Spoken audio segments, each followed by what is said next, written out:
안녕하십니까? 2024년 1월 19일 금요일 일주일에 한 번씩 유튜브 촬영하는 날입니다. 저번 주에는 우리 사습 7소 건강법 중에 사습 부분에 대해서 4가지의 건강 습관에 대해서 말씀드린 적이 있습니다.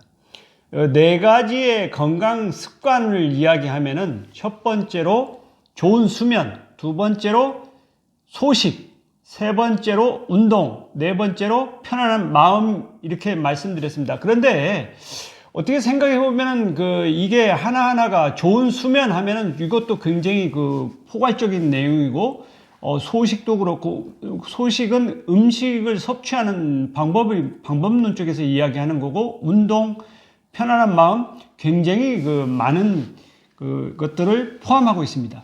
그래서 우리가 건강서적이나 이렇게 이야기하는 것을, 건강법들의 종류를 보면 셀 수 없이 많아요. 그래서 이 많은 건강법 중에 과연 어느 것이 올바른 것인가, 이거는 한번 잘 생각해 봐야 된다고 생각해요. 그 건강법 종류가 굉장히 많습니다.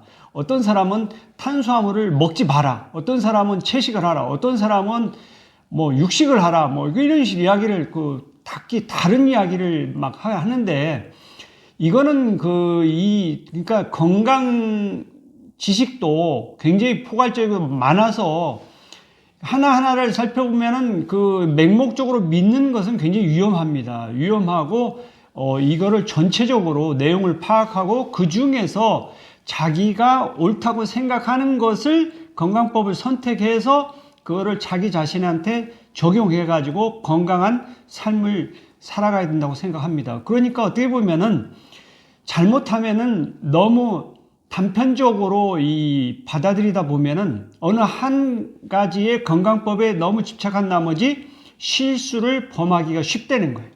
그런데 저는 이렇게 건강 공부를 한 10년 동안 해보니까 나름대로 이제는 이 건강에 대해서 어렴풋하게 알 수 있을 것 같아요. 그래가지고 저 나름대로 4가지의 좋은 건강 습관에 대해서 선택을 해보았는데, 그렇게 좋은 수면과 소식과 운동과 편안한 마음 4가지를 이 4가지의 건강 습관을 선택해서 저번 주에 말씀드렸는데, 좋은 수면만 봐도 굉장히 내용들이 굉장히 많아요. 뭐냐면은 수면에 대해서 이야기하는 분들이 많이 있어요. 수면이 건강이 굉장히 중요하다고 하면서 이야기하는 사람들이 있고, 또 이 렘 수면도 중요하다.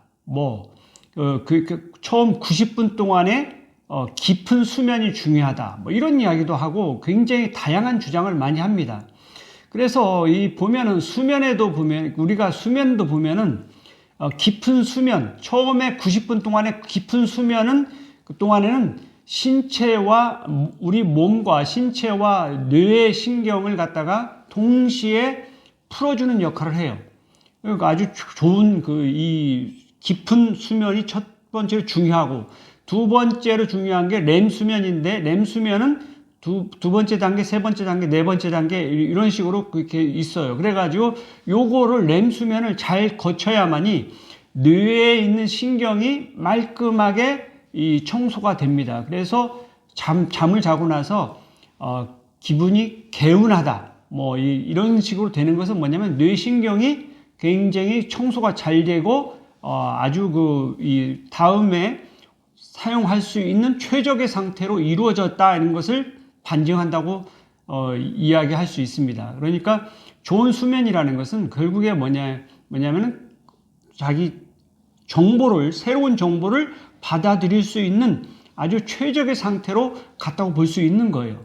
그러니까 우리는 공부를 하든 무엇을 하든 배우든 뭘 하든 간에 뇌를 쓸 때는 뇌가 맑은 상태에서 새로운 것을 배워야 된다고 생각을 해요. 그러니까 뇌가 이렇게 좀 피곤해지고 그러면은 잠을 충분히 자두는 것이 오히려 더 도움이 된다는 거예요. 그러니까 자기가 봤을 때 피곤하면은 잠을 자는 것이 타당합니다. 그러니까 피곤하면 잠을 자야 되는 거예요.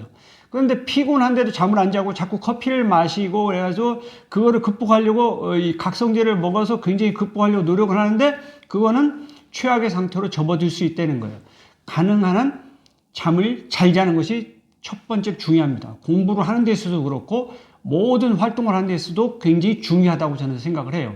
그러니까 첫 번째로 중요한 것이 좋은 수면입니다. 좋은 수면. 좋은 수면을 하기 위해서는 잠을 잘 자기 위해서는 어떻게 해야 되냐? 낮 동안에 활동을 잘 해야 됩니다. 낮 동안에 잘 활동을 하고 처음에 아침에 일어나면은 햇빛을 보는 노력을 해야 돼요. 햇빛을 보는 것은 햇빛을 본다는 것 자체는 뭐냐면은 이 세로토닌이 잘 분비가 된다고 그래요. 세로토닌이 잘 분비가 되니까 세로토닌이 나중에 멜라토닌으로 전환되는 호르몬 전환이 일어나는데, 그러니까 세로토닌이 먼저 많이 만들어져야 돼요.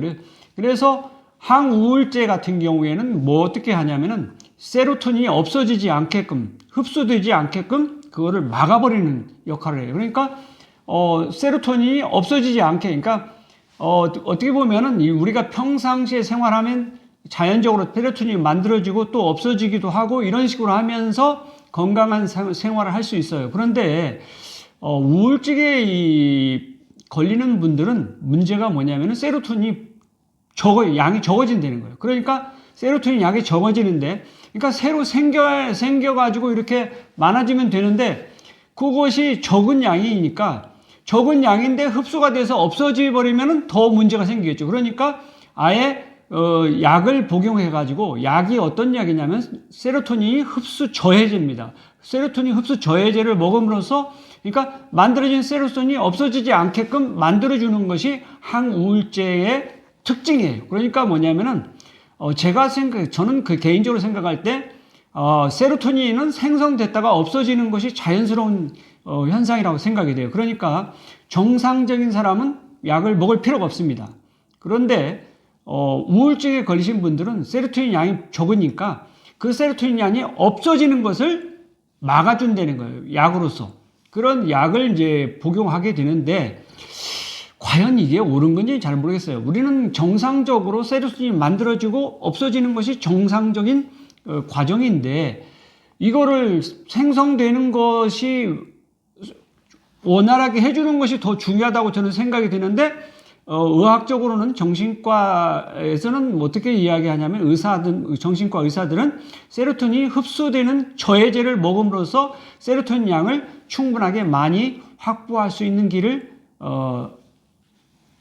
가자. 이것이 정신과 의사들의 약 처방의 근본적인 목적입니다. 그런데 저는 그런 생각, 일반인들은 세로토닌이 만들어졌다가 없어지는 과정을 무수하게 반복이 되면서 자연적인 정상적인 생활을 해나가는데, 그렇다면 세로토닌이 많이 만들어지는 그런 생활을 할 수 있게끔 노력하는 것이 더 중요하지 않나, 그런 생각도 해봅니다. 그러니까 햇빛을 보고 정상적인 일상생활을 하면서 세로토닌이 잘 만들어질 수 있는 그러한 노력을 하는 것이 더 중요하지 않나, 그런 생각을 해요. 약으로서 없어지는 것을 막아서 세로토닌 양을 충분하게 가져간다는 그런 발상도 어느 정도 일리는 있지만, 가능하면 세로토닌이 많이 만들어질 수 있는 노력을 하는 것이 더 중요하다고 생각을 해요. 그러니까 햇빛을 잘 보고 그 다음에 낮에 활동을 충실하게 해서 피곤한 상태에서 세로토닌, 멜라토닌이 변화돼 가지고 잠을 잘 잘 수 있는 그런 조건을 만들어주는 것이 좋다고 생각을 해요. 좋은 수면을 하면, 그 좋은 수면을 유지하려면 세로토닌이 많아야 돼요. 그래서 세로토닌이 멜라토닌으로 또 전환이 돼야 되고, 그랬을 때 좋은 수면을 우리가 취할 수 있다는 거예요. 그래서 수면을 잘 취하면은 이게 뇌의 신경이 굉장히 깨끗해져 가지고 그러니까 정신적으로 굉장히 맑은 뇌 상태가 맑은 상태가 되는 거죠. 개운하다, 이런 이야기를 하는 거예요. 그러한 상태에서 우리가 하루를 살아간다고 하면은 그 삶이 굉장히 보람된 삶이 될 것이고, 의욕적이고 보람된 삶을 살 수 있는 거예요. 보통 대부분의 사람들은 정상적인 생활하는 분들은 그렇게 생활합니다. 그런데 우울증에 걸리고 잠을 못 자고 이렇게 되면은 세로토닌이 적어지고 멜라토닌 양이 적어져서 어려운 삶을 살게 되는 거예요. 그렇다고 그러면 우리는 첫 번째로 가장 중요한 게 뭐냐? 좋은 잠을 잘 자는 것이 첫 번째로 중요하다는 거예요. 그러니까 어떠한 일이 있어도 이 피곤해서 피로해져 가지고 잠을 잘 자는 그러한 삶을 살려고 노력을 해야 된다는 거죠. 그것이 첫 번째입니다. 그리고 이제 우리가 좋은 수면을 취하려고 하면은 밤에 빛을 차단하고, 그렇죠. 빛이 있으면 잠을 잘 못 자게 돼요. 그러니까 빛을 차단하고 소음을 차단하는 노력을 해야 됩니다. 소리가 시끄러우면 잠을 못 자요. 그러니까 조용한 상태로 만들어서 잠을 잘 잘 수 있는 그런 주변 환경을 만들어 줘야 된다는 거예요. 그러니까 주택으로서 가장 중요한 것은 뭐냐면 소음이 적은 그러한 조용한 곳에 집을 마련하는 것이 중요합니다. 왜 그러냐면 수면을 잘 취하는 데 있어서 조용한 데가 좋아요. 그러니까 소음이 있는 곳은 좋지 않습니다. 그러니까 빛이 없고 소음이 적은 곳에서 잠을 잘 잘 수 있다는 거예요. 그러한 조건을 찾아야 되는 거예요. 좋은 수면을 취하기 위해서는 그러한 조건을 찾아야 돼요. 자, 우리는 좋은 수면도 첫 번째로 중요하고, 두 번째는 뭐냐면 소식이라고 제가 이야기했는데, 소식은 제가 이제 음식물의 섭취 중에 하나의 방법인데, 음식물을 섭취할 때 우리 보면은 주변에 음식물 많죠. 그 많은 음식물을 먹을 때 첫 번째로 중요하게 생각하는 것이 양을 먼저 선택해야 돼요. 양을 과식을 하면 안 좋습니다. 그러니까 소식을 하는 게 중요하다는 거예요. 그러니까 양을 먼저 적게 선택하는 것이 건강에 가장 이롭다는 겁니다. 소식을 취하고, 그래서 많은 건강법의 종류에 보면은 소식과 단식, 이 뭐냐면은 오히려 공복 상태를 만들어서 오히려 더 건강해질 수 있다는 거예요. 현대인들은 지금 우리 미국이나 한국 같은 경우에는 먹을 게 너무 많기 때문에 사실 하루 3끼를 꼬박꼬박 먹으면서 모든 사람들이 과식을 하고 있다는 거예요. 과식을 하다 보니까 어떤 문제가 생기냐? 영양분이 너무 많이 몸속으로 들어가다 보니까 그것을 저축하는, 뭐냐면 비만을 돼가지고, 과도 비만이 돼가지고 온갖 질병을 야기한다는 그러한 주장을 하기도 합니다. 비만도 질병이라고 보는 학자들도 있어요. 그러니까 현대인들이 보면은 의외로 먹을 게 많아가지고 과식을 하는 경우가 많아요. 그래서 저는 소식을 취합니다. 그래서 하루에 한 끼 내지 2끼 식사를 합니다. 그래도 충분해요. 3끼는 지나치다고 생각이 됩니다. 3끼는 지나치다고 생각해요. 과거에 저는 뭐냐면은 좀 살이 찌기 위해서 왜 하루 3끼를 먹고 과식을 해서 굉장히 매일매일 소화제를 먹는 그런 것을 계속 반복해 왔어요. 그런데 나이 60이 가까이 오면서 이제는 이제 그만 포기하자. 비만으로 이렇게 살이 찌는 것을 포기하자. 그러면서 소식을 했는데, 오히려 소식을 하니까 소화도 잘 되고 소화제도 안 먹고 오히려 살이 찝니다. 오히려 살이 찌고 건강해요. 그래서 저는 하루 3끼를 먹고 과식할 때 소화제도 먹고 설사도 하고 막 이래가지고 흡수율이 굉장히 안 좋다고 생각을 했는데, 웬걸 하루에 한 끼 내지 2끼 식사를 하니까 소화제도 안 먹고 소화도 잘 되고 오히려 살이 찌는 역설적인 현상이 일어나는 겁니다. 흡수율이 낮은 게 아니라 내 몸에서 영양이 넘치기 때문에 소화를 시키지 않고 그냥 설사로 버려버렸다는 거예요.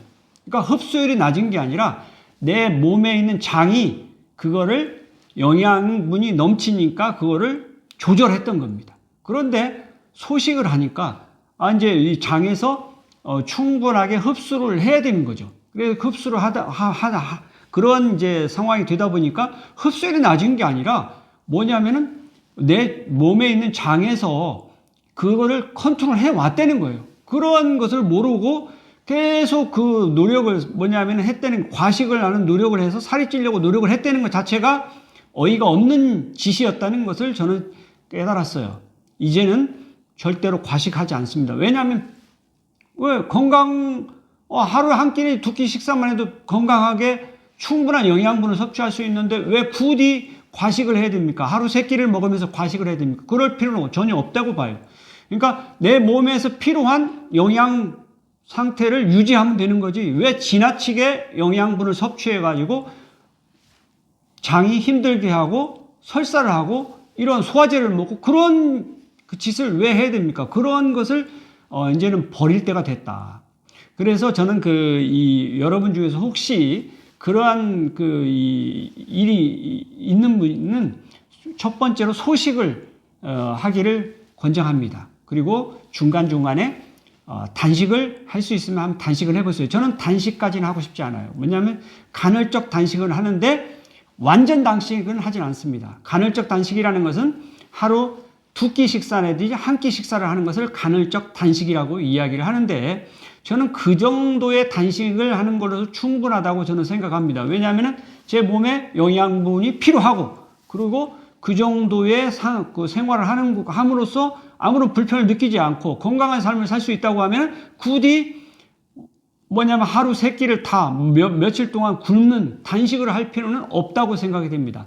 매일매일 간헐적 단식으로서 충분하다고 저는 생각을 하기 때문에 저는 그러한 길을 가고자 합니다. 이 건강법에는 종류가 굉장히 많은데 자신에게 맞는 건강법을 선택해서 실천할 필요가 있다는 거예요. 남이 무슨 이야기를 하든 그거에 신경 쓸 게 없고 나에게 맞는 건강법을 공부를 해서 직접 건강 실험을 하고 자기에게 맞는 내 몸에 맞는 건강법을 실천해서 건강하게 살아가는 것이 중요하다고 생각합니다. 그것만이 해답이지, 남이 다른 사람이 뭘 하건 그거 관계없습니다. 왜 비교를 합니까? 다른 사람은 다른 사람이고 나는 나지, 왜 다른 사람하고 비교를 할 아무런 이유가 없어요. 다른 사람은 그 사람 인생을 살게 내버려 두십시오. 나는 내 인생을 사는 거고, 그 정도의 자신감을 가지고 살아야지, 남하고 자꾸 비교하고, 남하고 하고, 남이 뭘 하니까, 남이 그런 것을 자꾸 비교하고, 분별하고 이러면은, 그 사람은 행복한 인생을 절대로 살 수 없습니다. 그 비교하고 분별하는 데는 끝이 없기 때문에 그 끝은 사망입니다. 죽으면은 끝이죠. 다 죽게 돼 있어요. 그런데 우리는 살아있는 동안에 좀 더 지혜롭게 현명하게 살 필요가 있다고 저는 생각합니다. 그것이 해답이지 왜 남을 따라가야 되고 왜 남이 하는 짓을 하고 다른 사람이 어떤 건강법을 주장한다고 해서 그걸 따라갈 이유가 없다고 생각해요. 자신에게 맞는 건강법을 실천해보고 선택해서 그 길을 가면은 그게 정답이라고 저는 생각해요. 아무리 많은 건강법 종류가 수백 가지가 많이 있습니다. 그걸 다 내가 어떻게 실천합니까? 그건 불가능한 거예요. 어떤 사람은 탄수화물을 먹지 마라. 어떤 사람은 단백질을 먹어라. 어떤 사람은 지방을 많이 먹어라. 이런 각기 다른 주장을 하는데 그거는 그 사람의 생각이지 내가 꼭 그렇게 해야 할 이유는 아무런 이유가 없다는 거예요. 나에게 맞는 건강법을 찾아서 그 건강법을 실천하고 건강하게 살아가면 그것으로 족한 거지 왜 다른 사람이 무슨 생각을 하건 무슨 주장을 하건 그거하고는 아무 관계가 없다는 거예요. 나에게 맞는 건강법을 실천해 가면서 건강하게 살면은 그것이 올바른 거고 그것이 해답이지 그 남은 아무런 필요가 없습니다. 다른 사람이 무슨 생각을 하건 무슨 주장을 하건 무슨 건강법을 이야기하건 그거는 전혀 신경 쓸 필요가 없다는 거예요. 자, 저는 보니까 건강법의 종류가 수도 없이 많더라고요. 저도 이제 건강 공부를 하면서 나름대로 4가지의 건강 습관을 이렇게 이제 정리를 해보았는데 굉장히 좋은 것 같아요. 여러분들도 한번 자기가 건강 공부를 해보고 그 다음에 배우고 그래서 자신이 직접 실천해가지고 건강 실험을 해서 나에게 맞는 건강법을 선택해서 그 건강법을 실천하면서 건강한 삶을 살아가면 그것이 해답이라고 저는 생각이 돼요. 남들이 무슨 생각을 하건 남들이 무슨 주장을 하건 남들이 무슨 이야기를 하든 거기에 신경 쓸 필요가 없습니다. 각기 다른 주장을 하고 다른 생각을 하기 때문에 우리가 그 모든 것을 실천하고 따라갈 수는 없습니다. 그 생각을 하든 말든 그건 신경 쓰지 마십시오. 각자 자기 자신이 맞는 생각을 하고 그 생각을 토대로 해서 하십시오. 뭐냐면 우리는 100사람이 있으면 100사람 다 다른 생각을 하고 다양한 생각을 할 수 있고 다양한 주장을 할 수 있어요. 그렇지만 나는 내 생각을 가지고 있고 내 주장을 하고 내 나름대로 뭔가 이 생각을 가지고 건강법도 가지고 그렇게 해서 살아가는 자기 다움이 있어야지 남을 자꾸 따라가는 것은 그거는 안 된다는 거예요. 나다움이 있어야 됩니다. 나는 내 생각을 가지고 내가 살아가는 거지 왜 다른 사람을 살아갑니까? 그리고 다른 사람이 생각하는 것을 무시하지 마십시오. 다른 사람이 생각하고 다른 사람이 건강법을 실천한다고 하면 그걸 존중해 주십시오. 그거는 그 사람이 원해서 하는 거기 때문에 존중해 준다고 생각을 해요. 그런데 내 생각하고 틀리고 내 방법하고 틀리다고 해서 공격하고 뭐냐면은 김진성 같이 뭐 이재명을 칼로 찌른다든지 그런 그 아주 수악한 나쁜 놈이 있을 수, 그런 테러범이 있을 수, 돼서는 안 된다는 거예요. 왜 나하고 생각이 다르다고 해서 다른 사람을 해치려고 생각하며 그거는 굉장히 나쁜 생각이죠. 그런 자가 어찌 이 대한민국에 존재하는지 저는 이해를 못 하겠는데 여러분들은 그런 삶을 사시지 마시고 다른 사람을 존중하십시오. 다양성을 존중하십시오. 그런 가운데서 우리는 서로 행복하게 이 세상을 살아가면 되는 겁니다. 나하고 생각이 다르다고 해서 죽여버리고 나하고 생각이 다르다고 해서 뭐냐면은 없애버려야 된다. 이런 생각을 가지는 것은 굉장히 위험한 발상이에요. 왜 그런 그 생각을 하는지 잘 모르겠는데 그러한 생각을 하는 사람은 어리석은 자고 어른스럽지 못한 겁니다. 차라리 이 세상에서 없애버려야 되는 인간 중에 하나라고 저는 생각이 돼요. 어찌 그런 자가 같이 이 주위에 내 주변에 있을 수 있다고 저는 그거를 용납할 수가 없어요. 어찌 그런 자가 우리 주위에 같이 살아가야 됩니까? 그런 자는 없애버려야 된다고 저는 생각합니다. 지가 다른 사람을 없애는 게 문제가 아니라 없어져야 할 존재가 다른 사람을 없애야 된다고 생각하니 이것이 아이러니한 거죠. 본인이 잘못됐는데 다른 사람을 해치려고 하는 이 자세가말로 그 문제라고 생각해요. 김진성 같은 자는 차라리 없애버리는 게 낫습니다. 왜 그런 인간이 이 세상에 존재해야 됩니까? 정말 저는 이해를 못하겠어요. 그래서 우리 사회는 다양성이 존재하고 다른 사람의 의견을 존중하고 다른 사람의 생각을 존중해주는 그러한 아름다운 사회가 되어야 된다고 생각합니다. 저는 저도 어차피 죽겠죠. 죽을 거예요. 그런데 살아있는 동안에는 그래도 뭐냐면은 좀 어른스럽게 바르게 살아야 되지 않을까 하는 생각을 해보는 거죠.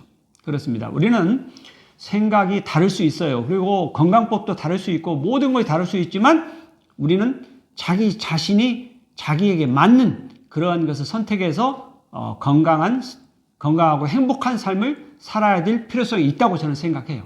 자, 두 번째는 뭐냐면은 음식물 섭취인데 음식물 섭취에 양을 첫 번째로 정하는 게 중요해서 소식이 중요하고 두 번째는 질을 또 우리 따져야 돼요.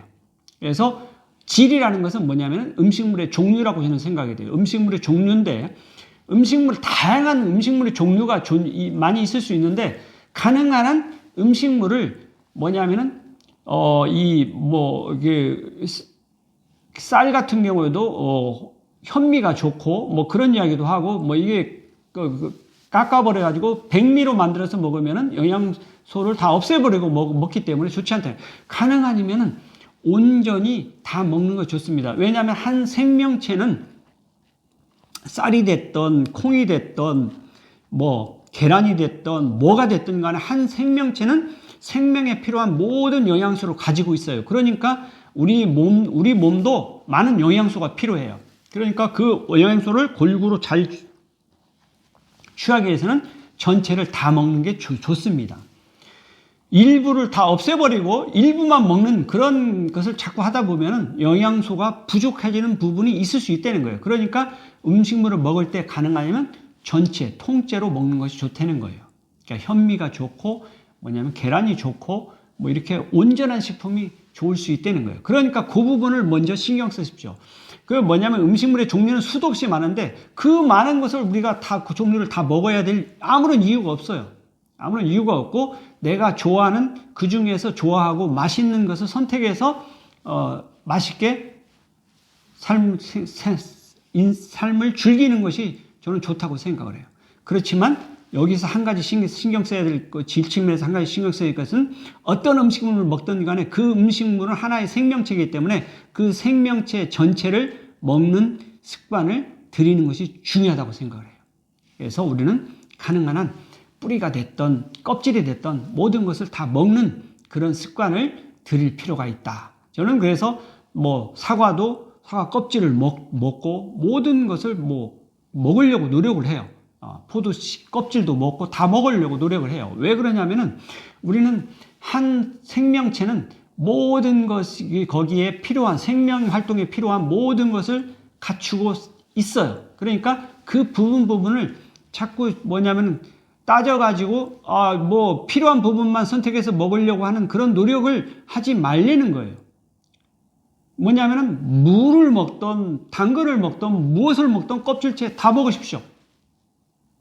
껍질에도 중요한 성분이 들어있다는 거예요. 그 아주 중요한 성분이 들어있다는 것을 과학적으로 많이 밝혔어요. 뭐냐면 이 사과든 당근이든 모든 생명체들은 삶을 살아가기 위해서 생명 활동을 하기 위해서 얘들도 필요한 것을 다 갖추고 있어요. 그런데 갖추고 있는데 생명 활동에 필요한 일부 부분을 없애버리고 우리가 취한다는 것은 뭐냐면 생명 활동을 하기 어려울 수 있다는 거예요. 그러니까 가능하면 전체를 먹는 그런 생활을 하는 게 좋습니다. 뭐 사자나 뭐 이런 물론 호랑이나 이런 것들은 이 동물을 잡아먹죠. 동물을 먹을 때 통째로 다 먹습니다. 다 먹어야지 뭐냐면 거기에 필요한 영양소가 있는 거지. 자기가 좋아하는 부분만 먹고 뭐 껍데기만 먹고 자꾸 그렇게 한다고 그러면은 그 생명체는 살아남을 수가 없어요. 그러니까 동물이 됐던 식물이 됐던 모든 것은 뭐냐면 살아가려고 노력을 하는 겁니다. 그러니까 우리도 하나의 생명체로서 살아가기 위해서 노력을 하는 거예요. 그렇다고 그러면 우리는 뭐냐면 식물도 먹을 수 있고 동물도 먹을 수 있는 우리 사람은 어떻게 보면은 이 육식성도 아니고 식물성도 아니고 잡식성이라고 볼 수 있죠. 그러니까 그런 삶을 우리는 살아갈 때 우리는 항상 양이 첫 번째로 중요한 소식을 하되 질 측면에서는 다양하게 여러 가지 종류를 먹되 가능하면 또 온전히 먹을 수 있는 그러한 노력을 하는 것이 건강한 삶을 살 수 있는 방법이라고 생각이 돼요. 여러분 음식물 종류는 수도 없이 많습니다. 한번 보세요. 셀 수 없이 많아요. 정말 많습니다. 그거를 어찌 다 먹을 수 있습니까? 그 중에 일부 자기가 좋아하는 것만 먹어도 충분하다는 거예요. 너무 다른 사람이 뭘 먹든지 신경 쓰지 마십시오. 그 사람은 그 사람 먹게 놔두십시오. 각자 자기가 좋아하는 것을 먹으면 되는 거예요. 그걸로서 충분합니다. 저는 제가 좋아하는 것을 먹기 때문에 먹고 그 안에서 저는 충분하다. 그러니까 저는 뭐 소식을 하면서 그러니까 점심에는 라면 하나 그리고 라면도 일주일 내내 먹는 게 아니고 일주일에 2번밖에 먹지 않습니까? 화요일하고 목요일 2번밖에 먹지 않고 그 다음에 저녁 식사만 하는 거죠. 그렇게 하면서도 건강하게 살 수 있다는 거예요. 뭐냐면은 온전히 먹습니다. 온전히 먹으면 되는 거예요. 온전히 먹으려고 노력하고 그 다음에 내가 좋아하는 것을 맛있게 먹으면은 그걸로 충분하다고 생각합니다. 우리는 그런 삶을 살아갔을 때 건강하게 살아갈 수 있다고. 저는 이렇게 살아가기 때문에 건강 공부를 하고 건강을 배워서 좋은 방향으로 살기 때문에 저는 건강하게 오래 살지 않을까 그런 생각을 해보는데 그거는 모르는 거죠. 가봐야 압니다. 지금 뭐 나이 60인데 얼마까지 살지는 저도 모르는 거예요. 그냥 가봐야 아는 겁니다. 그러니까 나름대로 그런 좋은 건강 습관을 실천한다고 하지만 그건 아무도 장담 못해요. 미래는 누구도 장담 못하는 거예요. 저도 장담을 못합니다. 가봐야 아는 거죠. 그래서 나이 60이고 그래서 지금은 뭐냐면 나름대로 이 건강 실험도 하고 그러면서 건강한 삶을 살려고 노력을 하고 있어요. 과연 어떻게 될까요? 저도 몰라요. 저도 모르기 때문에 궁금하죠. 그렇지만 열심히 건강한 실험을 하면서 일생을 살아가고자 노력합니다. 여러분들도 건강 공부를 하고 건강을 배워서 그 중에 자기에게 중요한 건강에 도움이 되는 것들을 선택해서 실천하면서 살아나가기를 바랍니다.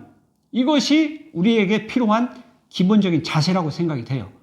건강은 소중한 겁니다. 무엇보다 소중한 건데 많은 사람들은 건강은 소중하다고 말로 하면서 전혀 공부도 하지 않고 배우지도 않고 자기 멋대로 사는 사람들이 있어요. 그런 사람들은 멋대로 살다가 멋대로 가게 돼 있습니다.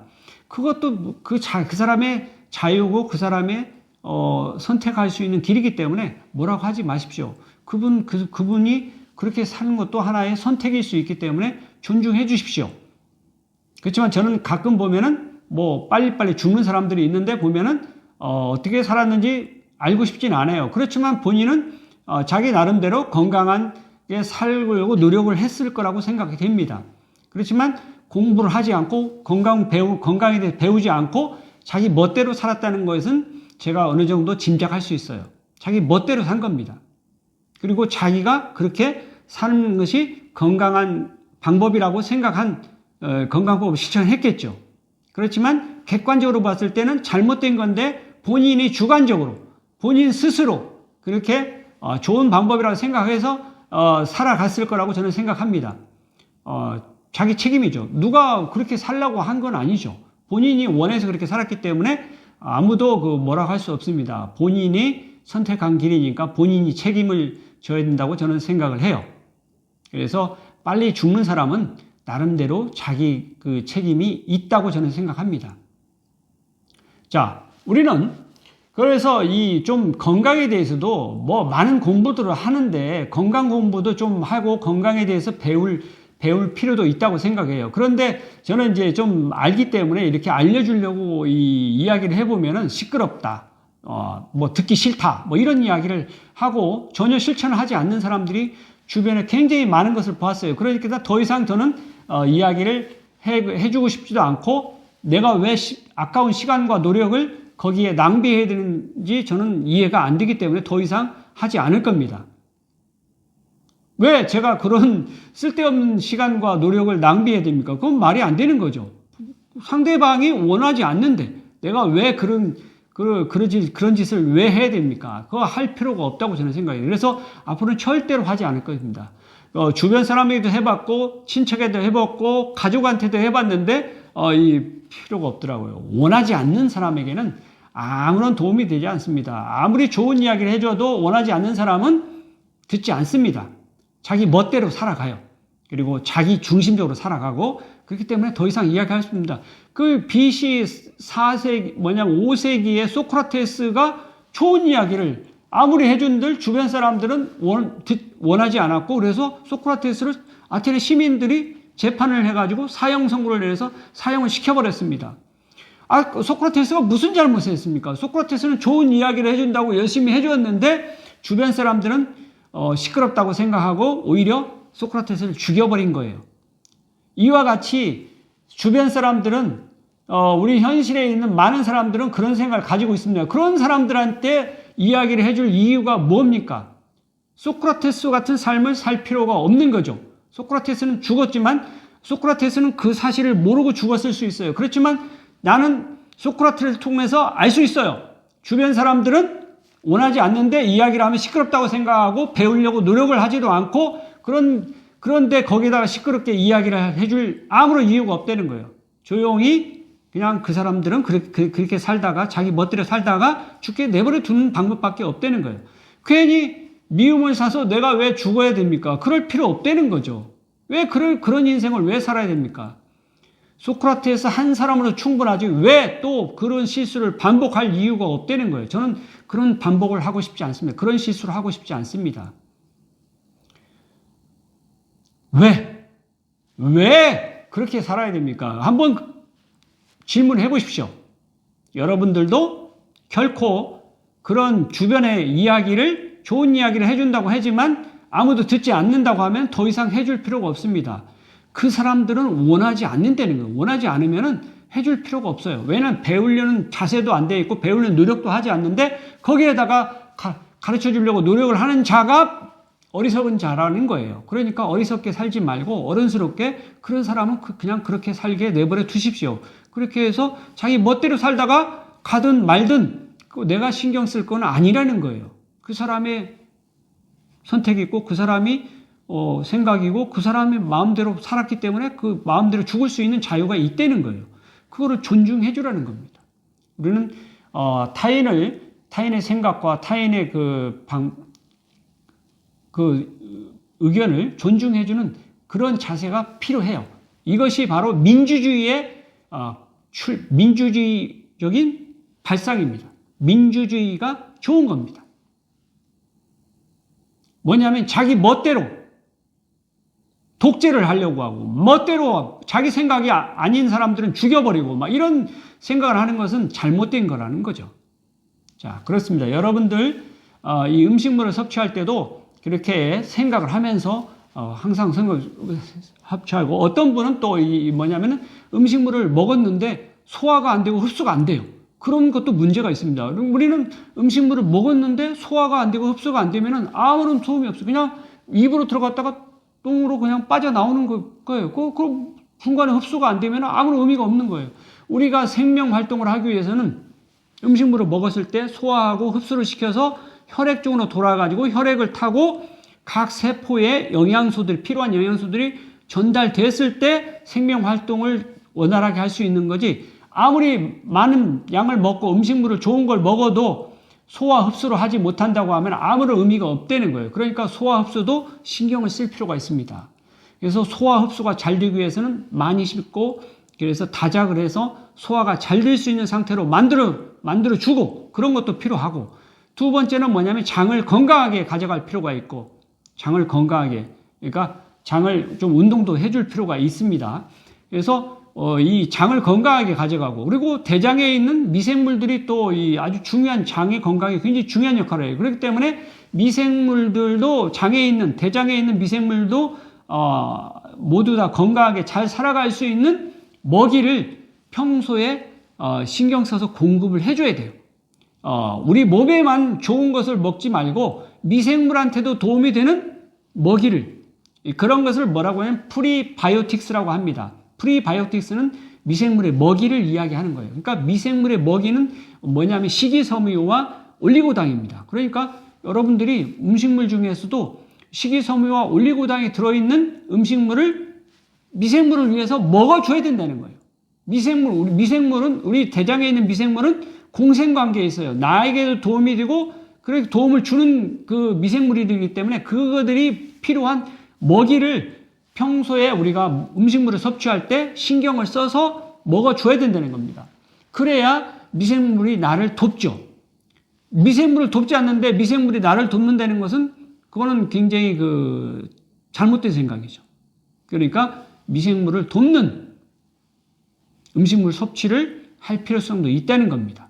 이와 같이 우리는, 그리고 만약에 미생물이 부족한 부분이 있다고 하면 프로바이오틱스로 해서 유산균 제제를 먹든 해가지고 이 미생물들이 건강한 분포를, 좋은 유산균 미생물들을 갖출 수 있게끔 노력해주는 그런 노력을 또 할 필요가 있어요. 이와 같이 우리는 음식물 쪽에서는 많은 노력을 기울여서 결국에 내가 먹는 것이 나다는 히포크라테스의 말처럼 I am what I eat. 내가 먹는 것이다. 내가 먹는 것을 통해서 내가 존재하는 거지, 내가 아무것도 먹지 않는다면 죽게 되어 있습니다. 이와 같이 우리는 그러한 노력을 할 필요가 있다는 거예요. 음식물 굉장히 중요합니다. 첫 번째 좋은 수면, 두 번째 소식, 음식물 쪽이죠. 세 번째는 뭐냐면 운동입니다. 여러분, 운동도 굉장히 중요합니다. 운동은 왜 그러냐면 신체적인 건강도 뿐만 아니라 정신적인 건강에도 굉장히 중요한 영향을 미쳐요. 그렇기 때문에 평소에 운동을 꾸준히 해주는 것이 중요합니다. 여러분들이 움직이지 않고 운동을 하지 않는다면 여러분의 뇌세포는 죽어 나갑니다. 왜냐하면 뇌세포는 왜 존재하냐면, 뇌신경세포가 존재하는 이유는 뭐냐면 움직임을 컨트롤하기 위해서 존재하는 거예요. 만약 움직이지 않는다면 뇌신경세포는 아무런 존재 필요성이 없습니다. 그렇기 때문에 뇌신경세포가 활동을 하지 않습니다. 죽어 나가는 거죠. 그러니 운동을 하죠. 움직이지 않는다면. 그러니까 식물들은 뇌신경세포가 없어요. 움직이지 않기 때문에. 그런데 동물들은 신경세포들이 있습니다. 더 복잡한 운동을 할수록 더 많은 뇌신경세포가 존재해요. 여러분들이 보면 알지만, 제가 전 시간에 이야기했지만 뭐냐면은 달팽이 같은 경우는 약 1만 개 정도의 신경세포가 있다고 해요. 달팽이. 그 다음에 가재는 100만 개. 10만 개, 그 다음에 바퀴벌레는 100만 개, 그 다음에 개구리가 한 1000만 개 정도 존재하고 쥐가 1억 개 정도의 신경세포를 가지고 있고 쥐보다 더 높은 개나 고양이는 약 10억 개, 그리고 개나 고양이보다 더 위에 있는 원숭이는 100억 개 정도의 신경세포를 가지고 있습니다. 뇌신경세포를 가지고 있어요. 사람은 이족보행을 하기 때문에 여러분들이 그 원숭이는 네 발로 기어다니지만 네 발로 움직이지만 사람은 두 발로 이족보행을 합니다. 이족보행을 하는 건 굉장히 어려운 동작이에요. 움직임입니다. 그렇기 때문에 그거를 컨트롤하기 위해서는 더 많은 신경세포가 필요해요. 그래서 사람들은 원숭이보다 더 많은 뇌신경세포가 존재합니다. 1000억 개까지 존재한다. 여기서 이제 뭐냐면 100억 개에서 1000억 개 사이 어디엔가에 굉장히 중요한 포인트가 있다는 거예요. 특이점이 있다는 겁니다. 그것이 뭘 이야기하냐면 우리는 생각을 할 수 있고 상상을 할 수 있고 기억을 할 수 있는 능력을 가지게 됐다는 거예요. 이 사람은 뭐냐면 다른 동물들하고 다른 게 뭐냐면은 과거가 있고 미래가 있습니다. 다른 동물들은 모든 동물들은 오로지 현재만 존재해요. 현재만 존재하는 건 뭐냐면은 신경세포가 적기 때문에 기억을 하거나 상상을 할 수 없습니다. 그렇지만 우리 인간은 이 1000억 개라는 굉장히 많은 신경세포를 가지고 있기 때문에 기억도 할 수 있고 상상도 할 수 있습니다. 그러니까 과거도 있고 미래도 있어요. 현재를 살면서 미래도 있습니다. 그런데 간혹 이 좋은 능력을 가지고 있는데 기억 능력과 상상하는 능력은 좋은 측면인데 이거를 부정적인 방향으로 끌어가는 사람이 있어요. 그러니까 뭐냐면 나쁜 기억에 파묻혀 가지고 과거에 살고 있는 사람이 있는가 하면은 또는 상상력은 미래인데 아직 돌아오지 않은 현재인데 이 상상 속에서 자꾸 불안하고 초조하고 긴장하고 이러면서 시간을 다 보내는 경우가 있다는 거예요. 이 좋은 능력을 부정적인 방향으로 끌고 가는 이런 일이 있는데 이거는 잘못된 거라는 거예요. 우리는 가능하면 좋은 방향으로 기억도 좋은 방향으로 공부를 배워서 기억을 해서 이거를 활용해서 상상을 하는 좋은 상상을 해서 발전적으로 가져갈 수 있는 이런 좋은 능력을 발휘할 수 있는 방향으로 가져가면은 이거는 훌륭한 삶의 방법인데 나쁜 부정적인 방향으로 가져가면은 이 나쁜 기억과 뭐냐면은 나쁜 상상력으로 가면은 이게 과거와 미래에 가 있는데 자기 현재의 삶을 송두리째 부정하게 된다는 거예요. 그러다 보면은 뭐냐면 정상적인 생활을 못하는 거예요. 그럼 정상적인 생활을 못하는 이유가 뭐냐면은 좋은 능력을 잘못된 방향으로 이끌고 가고 있다는 반증입니다. 이거는 잘못된 거예요. 뭐냐면 좋은 쪽으로 생각합니다. 좋은 기억과 좋은 상상력을 통해서 우리는 좋은 방향으로 이거를 활용할 수 있는 그런 자세가 필요하다는 거예요. 이것이 해답이지 뭐냐면은 우리에게 주어져 있는 시간은 오로지 지금 이 순간뿐입니다. 그러니까 저는 그런 생각을 해요. 그래서 항상 현재에 열심히 그러니까 하루하루 이 순간을 열심히 살려고 노력합니다. 뭐냐면 과거도 필요 없고 미래도 필요 없습니다. 오로지 지금 이 순간만 열심히 살면 내가 내일 어떻게 될지 모르는 거예요. 왜냐하면 내가 뭐 몇 살까지 살지 어떻게 알 수가 없는 거죠. 그 쓸데없는 생각을 왜 합니까? 할 필요 없어요. 그냥 지금 하루하루 열심히 그냥 살고 감사하게 살고 행복하게 살면 그걸로 만족한 거지 뭐 그 이후에 뭘 더 바란답니까? 바랄 필요가 없습니다. 그거는 나하고 관계없는 무의의 세상입니다. 노자 이야기하는 무의 사상인 거예요. 뭐냐면은 내가 어떻게 할 수 없는 부분입니다. 지천명입니다. 대천명의 영역이에요. 내가 할 수 있는 현재 내가 인간으로서 할 수 있는 영역은 진인사입니다. 사람으로서 할 수 있는 노력을 하는 것은 진인사 영역이라는 거예요. 진인사를 이 부분만 현재 이 부분만 신경 쓸 뿐이지 대천명까지 미래까지 내가 어떻게 해보겠다는 그런 건방진 생각을 할 필요가 아무런 이유가 없다는 거예요. 그냥 결과는 얻어지는 대로 받아들이고 안 되면은 또 열심히 살고 그렇게 살면 되는 거예요. 현재만 열심히 살면 되는 거지 왜 내가 미래까지 어떻게 돼야 된다는 것까지 내가 신경을 써야 됩니까? 신경 쓸 이유가 없는 거죠. 내가 죽어서 천국을 가든 지옥을 가든 그게 뭐가 중요합니까? 미래에 살 필요가 없다는 거예요. 뭐냐, 천국에 있든 지옥에 있든 그때 가봐야 아는 건데 가보면 다 죽은 거죠. 죽었는데 무슨 의미가 있습니까? 그러니까 살아있는 이 순간을 열심히 살면 되는 거지. 왜? 죽은 이후에 천국에 있는지 지옥에 있는지 쓸데없는 이야기를 자꾸 하면서 시간을 낭비해야 되는 그러한 삶을 사는 것도 저는 문제가 있다고 생각을 해요. 왜? 거기 미래에 없는 세상을 갖다가 자꾸 이야기를 한다는 거예요. 이게 뭐냐면 그거는 쓸데없는 시간 낭비라는 거예요. 과거도 쓸데없고 미래도 쓸데가 없습니다. 오로지 쓸 수 있는 시간은 지금 이 순간 현재밖에 없다는 거예요. 근데 어떤 사람들은 가끔 보면 미래가 살고 자꾸 미래만 생각하고 과거에 또 살고 있는 사람이 후회만 하면서 사는 사람이 있는가 하면은 정말 훌륭한 사람들은 현자들은 성인들은 지금 이 순간 현재를 열심히 사는 그런 삶의 자세를 가지고 있는 사람들이라는 거예요. 그러니까 우리가 지향할 바는 뭐냐면 지금 이 순간입니다. 지금 이 순간 열심히 살면 되는 거예요. 그것이 해답입니다.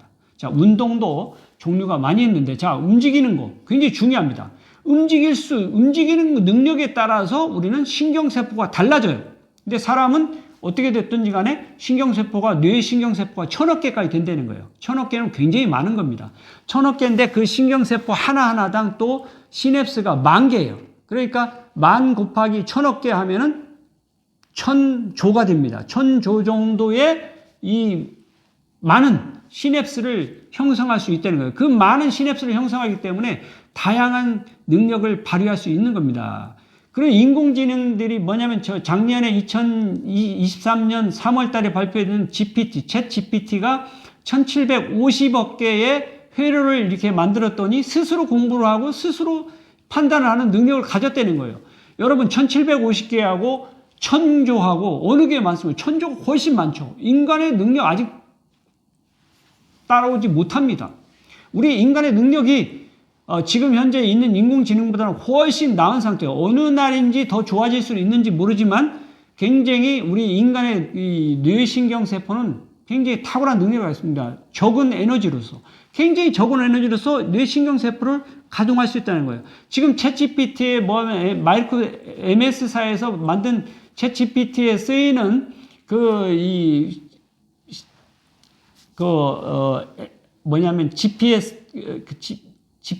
GPS가 아니고, GPU를 가동하는데 1년에 막 1조 정도가 들어간다고, 1년에 전기세만. 그러니 어마어마한 에너지가 소모되는 거죠. 그런데 우리 인간은 그보다 훨씬 많은 이 1000조의 시냅스를 가동하는데 조그만 밥을 먹으면 충분하다는 거예요. 얼마나 탁월한 능력을 가지고 있는지 알 수가 없어요. 그러니 우리 각 사람들의 가지고 있는 머리 속에 들어있는 뇌신경세포는 대단한 겁니다. 그래서 저는 지나다니면서 가끔 그럽니다. 저 사람이 인공지능이라고 하면은 인공지능이라고 생각한다고 그러면은 굉장히 인공지능들이 많죠.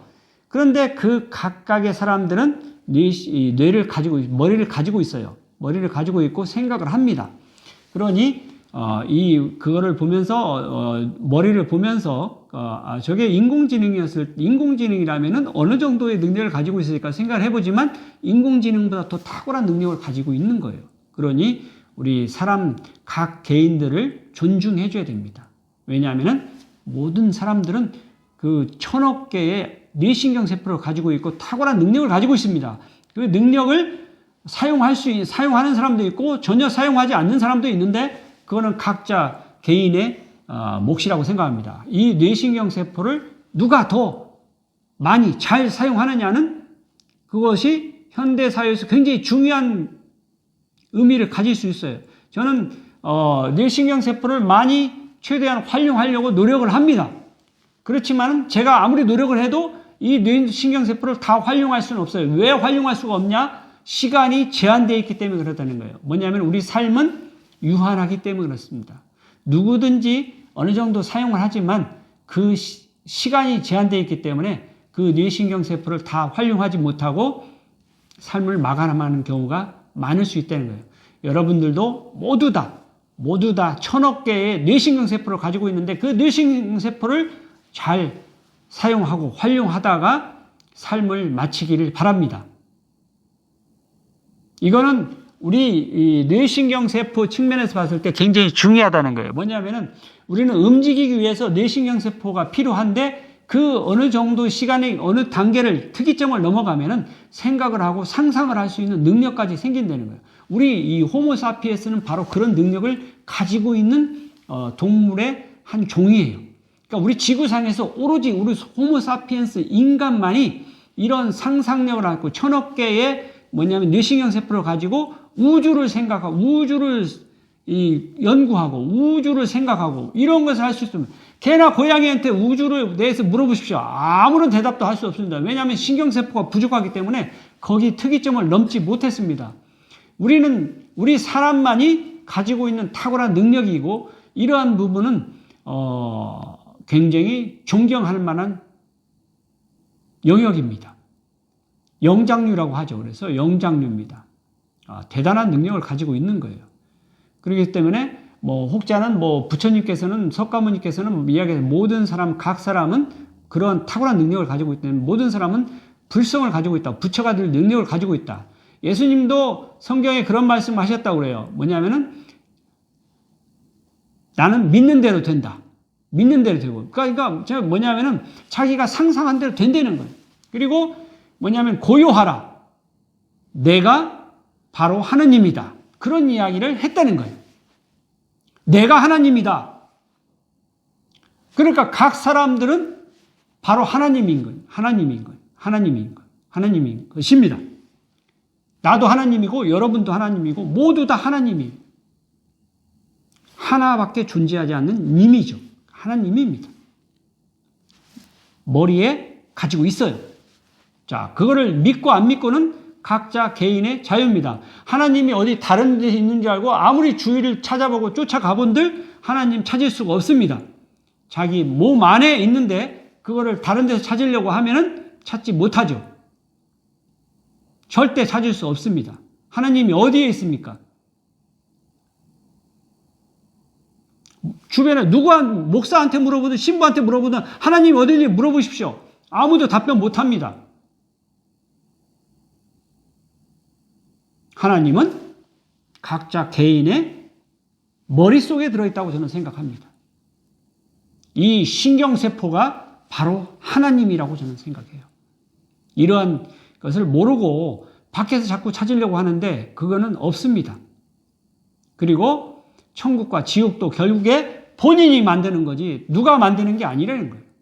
내가 창조하는 거지. 내 신경세포에서 창조하는 거지. 누가 그거를 만들어줍니까? 자기 자신이 만드는 거죠. 그런데 간혹 모르는 사람들은 죽어서 천국을 가고 죽어서 지옥을 간다고 하는데 그거는 가보지 않고는 알 수가 없죠. 확인할 길이 없는 거죠. 그래서 내가 통일교라든지 이런 이 문선명이라든지 이런 일부 깨달은 사람들은 목사들은 그런 주장을 합니다. 살아서 천국을 만들어야지 죽어서 천국을 만들어서 무슨 의미가 있느냐. 그래서 교리에 씁니다. 지상 천국을 만들어야 된다. 지상 천국을 만들어야 된다. 이런 이야기를 하는 거예요. 믿든지 안 믿든지 자유지만 저는 타당성이 있다고 생각이 돼요. 그렇습니다. 우리는 살아서 가능한 한 천국을 만들려고 노력을 해볼 필요는 있다고 생각해요. 그렇지만 결코 천국은 되지 않을 겁니다. 왜냐하면 사기꾼도 있고 가스라이팅을 하는 사람도 있고 거짓말하는 사람도 굉장히 많이 있어요.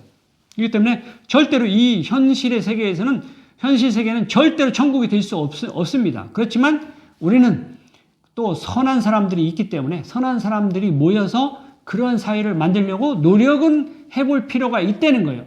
그런 노력도 하지 않고 무의의 세상만 자꾸 이야기한다고 하면은 이 부분, 진인사 부분을 놓친다는 거예요. 우리는 사람으로서 자기가 할 수 있는 노력은 하고 가야 됩니다. 자꾸 대천명만 이야기하지 말고 진인사 부분도 우리는 신경을 좀 써야 된다는 거예요. 저는 진인사는 하고 싶습니다. 내가 할 수 있는 노력은 해보고 대천명은 나도 모른다. 뭐 그거까지 내가 신경 쓸 필요는 없는 거죠. 그렇지만 내가 할 수 있는 노력을 한번 해본다. 그런 것을 해보는 거예요. 지금 유튜브를 하는 목적도 그런 데 있는 거죠. 자, 운동이 그렇게 중요한 거고, 운동이 중요합니다. 운동을 해야만이 뇌신경 세포가 활성화되고 발달이 돼요. 그러니까 치매에 걸리지 않고 뭐 이런 그 노력을 하려고 하면은 운동을 해야 됩니다. 운동을 해야 돼요. 알겠습니까? 운동을 해야 돼요. 자, 그 다음 마지막으로 네 번째가 뭐냐면은 편안한 마음이라고 말씀드렸는데, 편안한 마음은 굉장히 중요하죠. 아까도 이야기했지만 뇌신경하고 관계되는데, 마음은 어디에서 나오는 거냐? 뭐 옛날에는 마음 심자를 가슴 심자로 이렇게 심장에 있는 줄 알고 그랬는데, 심장은 뭐냐? 심장이 벌렁벌렁 뛰는 것은 화가 나면은 막 더 뛰지요. 그러니까 화가 나고 마음이 차분할 때 이게 심장이 뛰는 상태가 달라지죠. 그래서 마음이 심장에 있는 줄 알고 마음 심자를 이렇게 심장에 마음 심자를 씁니다.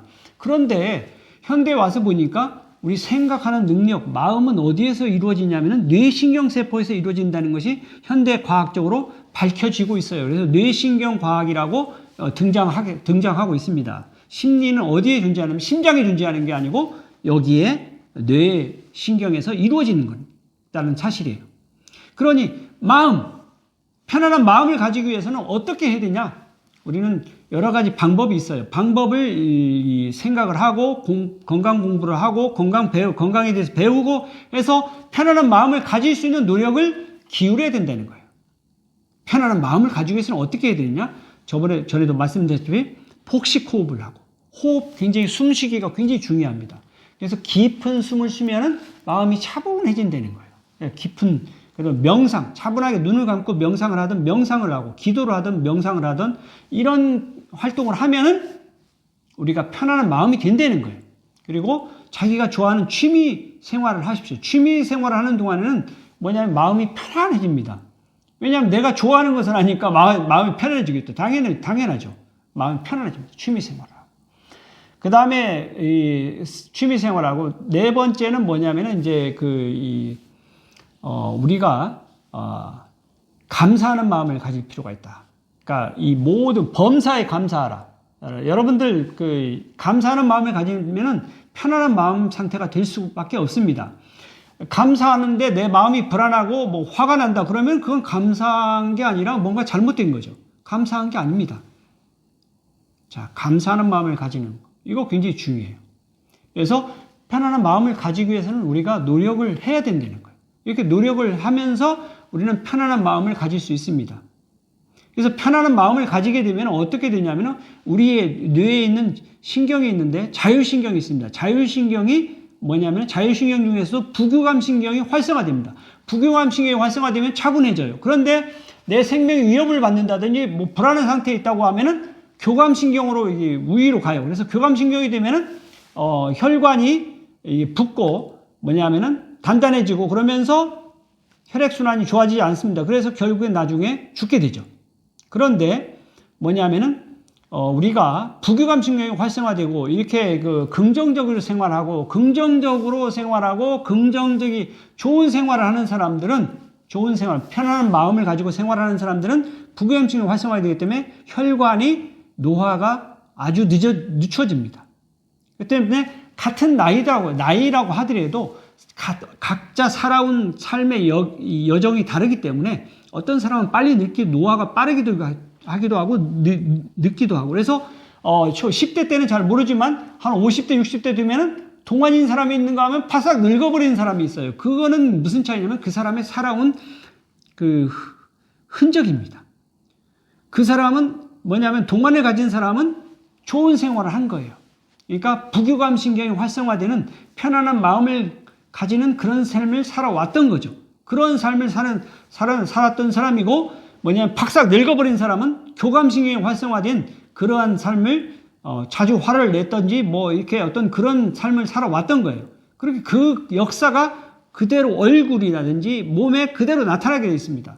그래서 그거를 다른 사람의 책임이 아니라 자꾸 이야기할 게 아니라 본인이 어떻게 살았는지를 되돌아볼 필요가 있는데 되돌아보지 못하고 죽죠. 그래서 우리는 한번 건강에 대해서 생각해 볼 필요가 있는데 편안한 마음을 가지는 것 그런 삶을 살려고 노력을 해야 된다고 저는 생각을 해요.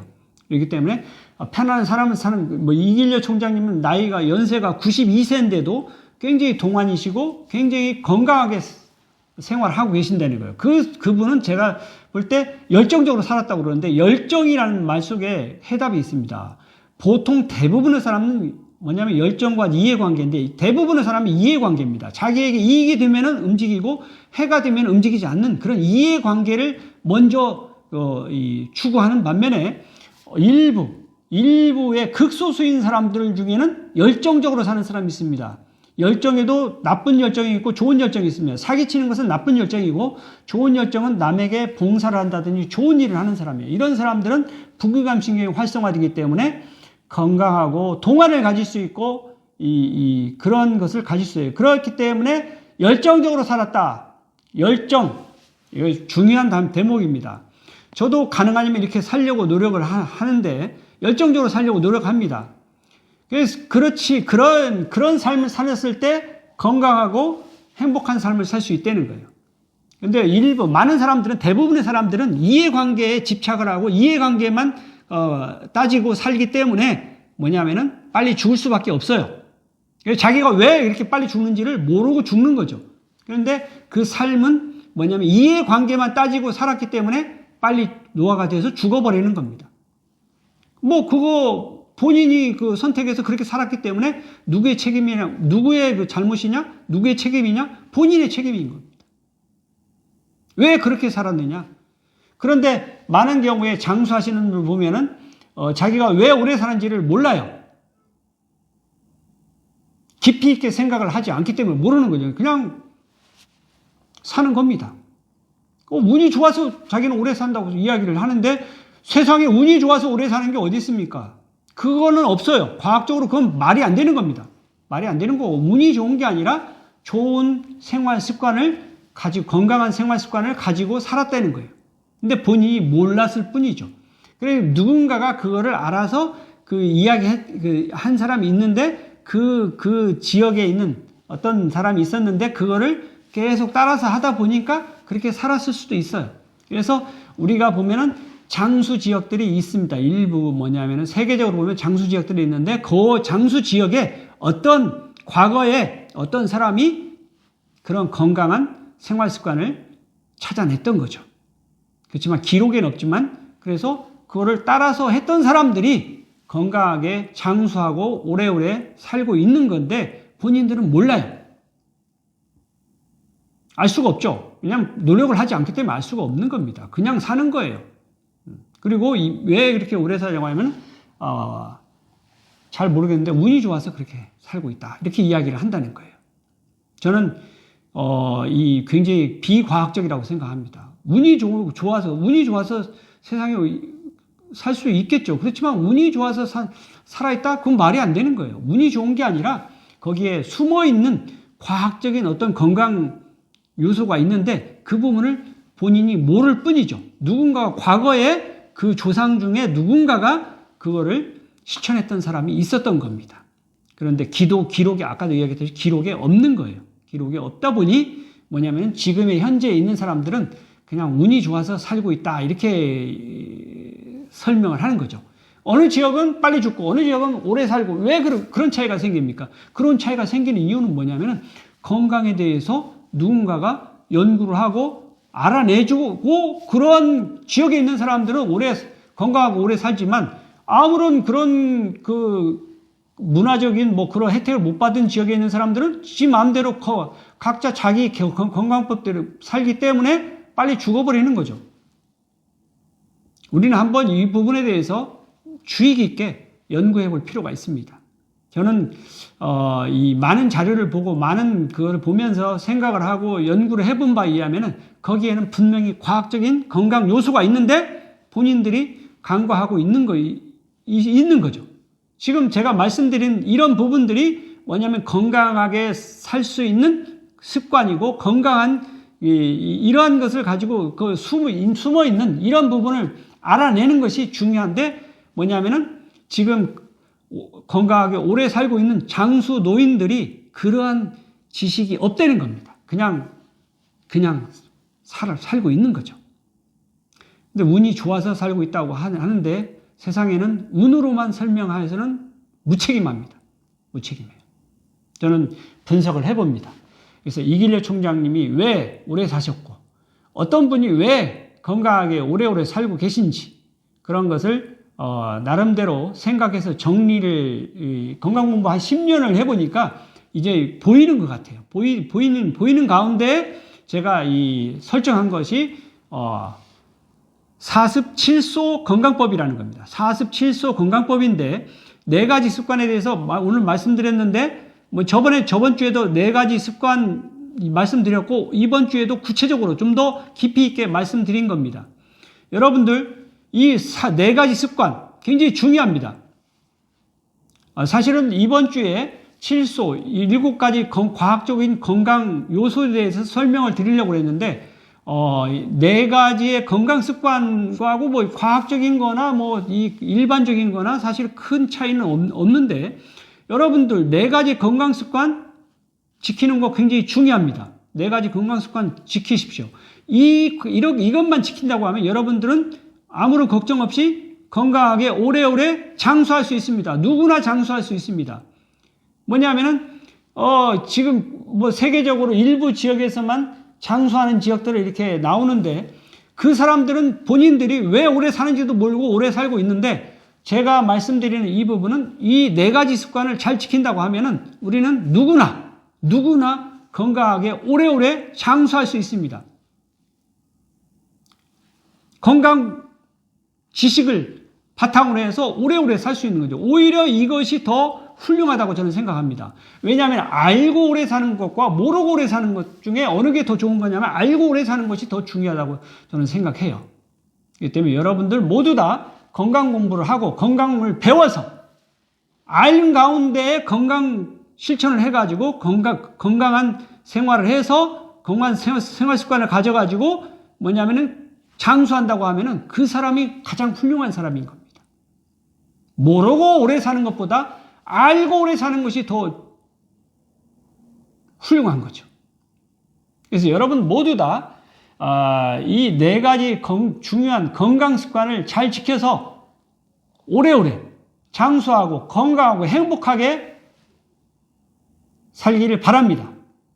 자, 오늘은 여러분들하고 사실은 그 7가지 건강 요소에 대해서 말씀드리려고 했는데 오늘 그 4가지의 구체적으로 건강 습관에 대해서 말씀드리다 보니까 시간이 많이 간 것 같아서 여기까지 하도록 하겠습니다. 소중한 나, 건강한 행복. 감사합니다.